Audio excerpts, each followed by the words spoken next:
Pemirsa, selamat datang di Investa News bersama saya, Nisbah Nuril Fauzia, yang akan menemani Anda beberapa menit ke depan untuk membahas seputar dunia investasi edisi Kamis 31 Agustus 2023. Berita pertama yaitu indeks harga saham gabungan sempat menyentuh ke 7.008 di perdagangan Rabu lalu.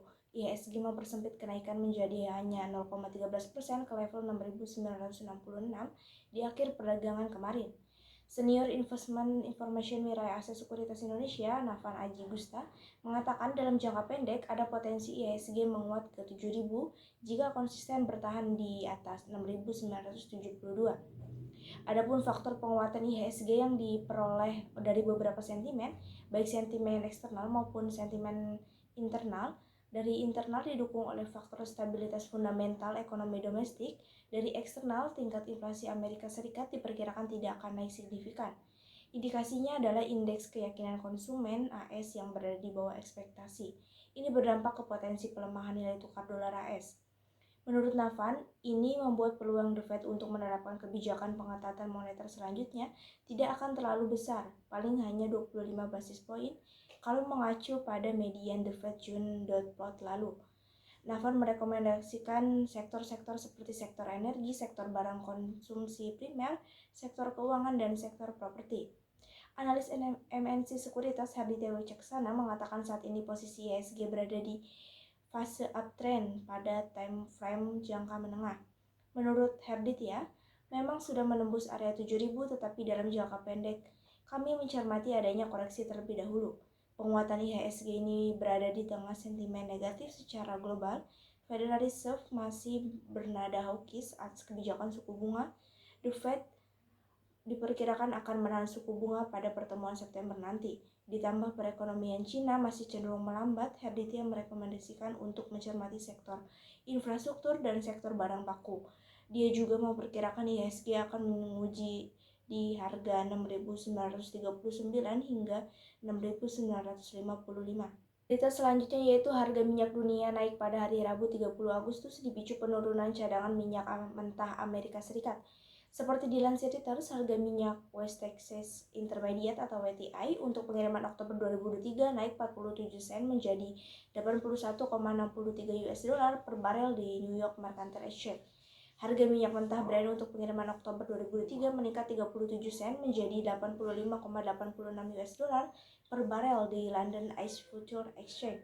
Menurut laporan yang dirilis Energy Information Administration, cadangan minyak AS turun 10,6 juta barel pekan lalu menjadi 422,9 juta barel. Para analis sebelumnya memperkirakan cadangan minyak AS turun 3,3 juta barel. Berita selanjutnya itu harga emas menguat kembali di level tertinggi sejak awal Agustus pada akhir perdagangan Rabu kemarin. Memperpanjang kenaikan untuk sesi ketiga berturut-turut dibantu oleh melemahnya dolar dan imbal hasil obligasi pemerintah AS setelah data ekonomi lebih rendah dari perkiraan. Kontrak emas paling aktif untuk pengiriman pada bulan Desember divisi COMEX New York Exchange bertambah 7,90 dolar AS atau 0,40% menjadi ditutup pada 1.973 dolar AS per ounce setelah menyentuh tertinggi di sesi 1.977 dolar AS dan terendah di 1.962 dolar AS. Emas berjangka melonjak 18,30 dolar AS atau 0,94% menjadi 1.965 dolar AS pada hari Selasa lalu, setelah terangkat 6,90 dolar AS atau 0,36% menjadi 1.946 pada hari Senin lalu, dan jatuh 7,20 dolar AS atau 0,37% menjadi 1.939 dolar AS pada hari Jumat 25 Agustus. Harga emas mendapat dorongan menyusul data ekonomi AS yang lebih lemah dari perkiraan yang memicu spekulasi bahwa Federal Reserve akan memiliki ruang terbatas untuk terus menaikkan suku bunga Departemen Perdagangan AS pada hari Rabu kemarin. Secara tak terduga, merevisi turun pertumbuhan produk domestik bruto AS pada kuartal kedua menjadi 2,1% dari yang dilaporkan sebelumnya sebesar 2,4%. Indeks dolar AS dan imbal hasil treasury turun menyusul data ekonomi yang lebih lemah dari perkiraan. Emas mendapat dukungan tambahan karena Automated Data Processing melaporkan pada hari Rabu bahwa pekerjaan di sektor swasta meningkat 177.000 pada bulan Agustus. lebih rendah dari kenaikan 200.000 yang diperkirakan para ekonom. Investor juga menunggu indeks pengeluaran konsumsi pribadi pada bulan Juli yang akan dirilis pada hari Kamis waktu setempat.